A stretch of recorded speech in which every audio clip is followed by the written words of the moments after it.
പറയുന്നതിനെതിരെ പറയാതെ ചിന്നൻ അങ്ങോട്ട് കേൾക്കുക. എനിക്ക് വളരെ വിശ്വാസമുള്ള ഒരു കണിയാനെ ഒരു കാര്യത്തിന് രാവിലെ കാണേണ്ടി വന്നു. തുലാം 16.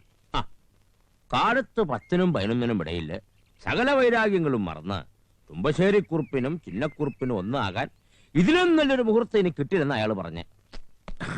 ചിന്ന, നമ്മളായിട്ട് ആ മുഹൂർത്തം കളയണോ? കളയണ്ട.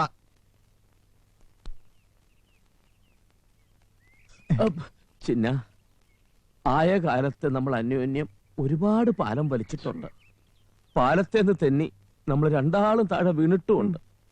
ഈ ഒരു ബന്ധത്തോടെ നമ്മുടെ പാവങ്ങൾ നമുക്ക് കഴുകിക്കളയാം. എന്താ, നമുക്കതങ്ങ് നടത്തിക്കൂടെ? നടത്തിക്കൂടെ? തുലാം 16 നല്ല